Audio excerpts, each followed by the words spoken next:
Okay, so that's the surfing done. So let's just run through this little puppy. And so it's like a medium. I mean, just start right here. It's like a medium rocker. It's not that flat. You know, it's got some flick in it. Kind of like more than I thought it would have. You know, before I saw it.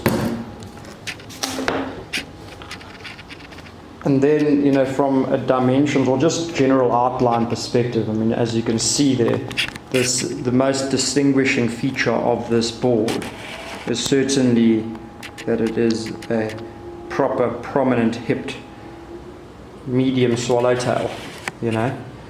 And yeah, it's a pretty little board. We'll run through the construction a little later. But yeah, here's the dimensions of it. So yeah, it's a 510, it's just over 19.5 wide and just under 2.5 thick and 30.45 liters. Untitled version 2, and it is a definite stock board.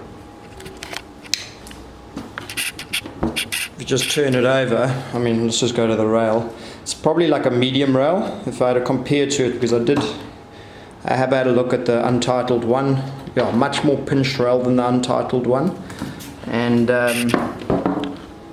yeah, the board is narrowed compared to the Untitled one, and then also it is a little bit thinner. So it's much more of a short board and looking like a short board than the previous version. What I also like about this construction, let's just start there. If you see on the top deck here, you actually see there, it's actually got fibers running on the top deck. It doesn't have it on the bottom deck at all. So that coincides with this parabolic kind of, you know, the carbon on the outside, which gives the strength to this whole board. And I think between those two, the fibers on the deck and the carbon in the rail, that's where it really, really, you know, controls the flex of this board. But even more so, I think the vibration of this board, because a lot of, you know, epoxies can chatter when they're going really fast, and I found this board way less so. And I think that happens, you know, it's got everything to do with the fiber on the top deck as well as the carbon on the rails. And then on the bottom you can actually see that there's none of this fiber. It's just straight epoxy and foam. And if you can think, this is 6-7 months old, this board. It looks almost new, eh? Really, really durable. Such a epic little lot of speed on this board. Construction certainly helps, and the durability is pretty insane. And I think one of the, you know, probably the second most, you know, distinguishing feature on this board for me, it's really with this hip, like I pointed out earlier, but hey, the actual sharpness of these rails and how far it goes up. So it actually runs up all the way to like there. So what they've done, this design, I would say, is that, you know, they've got quite a bit of width, and they have narrowed it up since the Untitled one, but there's still width. But you can get so much speed with that width, and you can get so much flow.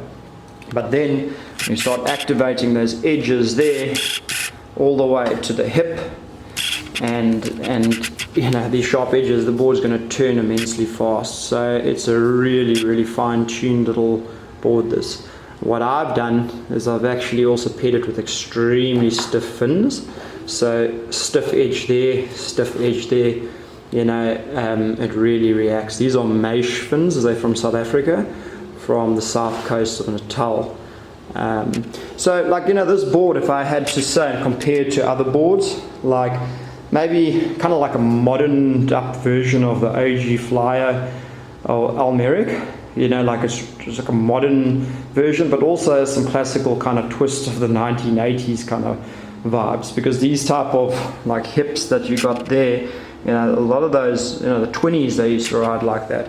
And I've ridden this board as a twin +1 and went pretty good, eh? So yeah, like equivalently, like that's kind of the range board where you're going to be playing. If you're looking like in the OG Flyer, like this to me is like a new school old OG Flyer. And the main reason is because not just the shape, but the actual, you know, construction of this board's epic. And to me, like the epoxies that Hayden do, this is the second one I've written, and yeah, they're pretty insane, and like I said, they're amazingly durable. But yeah, that's enough from me. Let's just say, is there anything I don't like about this board? Look, I think people overthink it too much. Like, yes, I could probably shave off and finely tune this board if I had worked with the shape or something like that. But I think the board's pretty good, and for a travel board, look, it's the only board that made my quiver or made it into my board bag legitimately. The other board I bought here, this thing, I could have chosen a lot of boards. I brought this because I like it. So yeah, if you're thinking of buying this board, the version 2, I don't know about the version 1, yeah, I think it's a pretty solid buy, especially for traveling. Cheers, bye bye.